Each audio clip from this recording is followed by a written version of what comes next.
Winter marks the transition between autumn and spring. It's the season with the shortest days and the lowest temperatures. Winter is a quiet time in the garden, but the Green team have found plenty of jobs for the pupils of Holy Trinity School to do for their garden.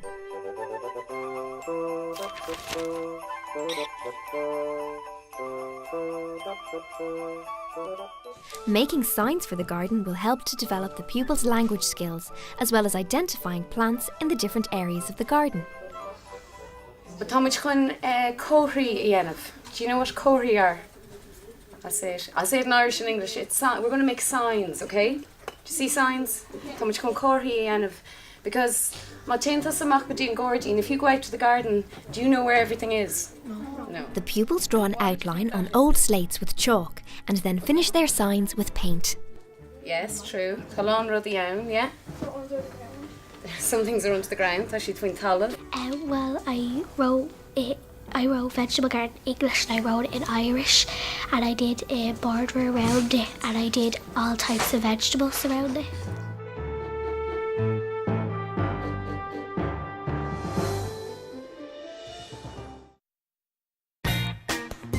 A polytunnel is a metal-framed, semicircular tunnel that's covered in polythene. It will allow the pupils to grow more tender crops like tomatoes and peppers, and will help extend the growing season in the garden. It also provides great opportunity for teachers to use it as an outdoor classroom. Ian and the pupils start by marking out the area where the polytunnel will be built. They cut the soil and dig trenches 30 centimetres deep. Then they place pipes in the ground that will eventually be fitted with metal hoops. Metal hoops are positioned at regular intervals along the length of the polytunnel. Yeah, that's it. Now we'll tighten them later.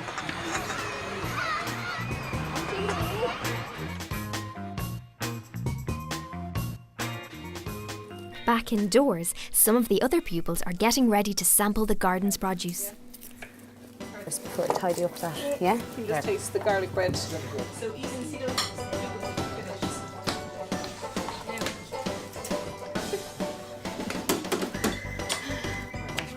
My eyes are absolutely killing me. Why are they killing you? The onions. They're very smelly. The pupils use vegetables from the school garden to make leek and potato soup. They mix butter with their own garlic and parsley to make garlic bread in the oven.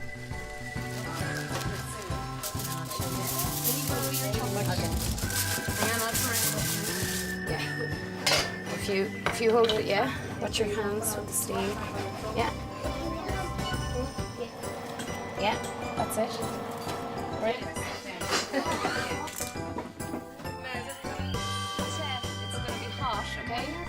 It's been a busy day in the school kitchen, but the results are worth it. Yeah, it's lovely. It tastes lovely. Wow.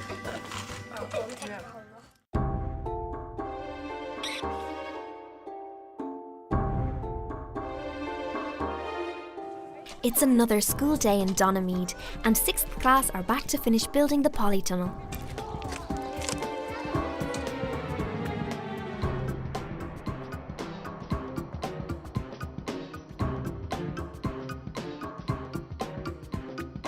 Once the metal frame is in place, stretch the heavy plastic over the frame. Plastic is more flexible when warm, so, if possible, try stretch the plastic on a sunny day. This means when it cools down, it will retract and tighten, making the tunnel more taut and secure.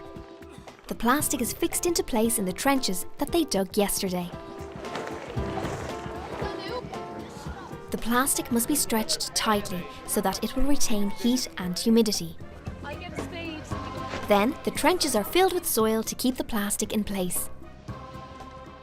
Well, today we put up a big greenhouse, I suppose, and it's covered in plastic, and you had to dig a big trench around it to hold the plastic, and I had to fill it back in, and that was fun. You can grow tomatoes in a greenhouse, you can grow grapes in a greenhouse, you can grow potatoes in a greenhouse, you can grow anything you want, really. You want to keep it out of the wilderness. I'm amazed that we've made such progress in such a short period of time, really. We've all the main elements of the garden up and running now. The pond, the vegetable garden, the woodland, and the polytunnel going up here behind me has been another big milestone this week, so we're progressing really well. I've never seen children so thoroughly engaged. Every child working, digging, whatever is required for the particular project has been brilliant. A polytunnel will allow pupils to grow plants all year round.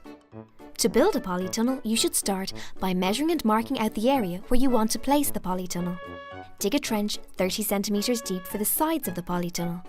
Place pipes into the ground at regular intervals to hold the metal hoops. Stretch heavy plastic tightly over the metal hoops and then fix it into the trenches.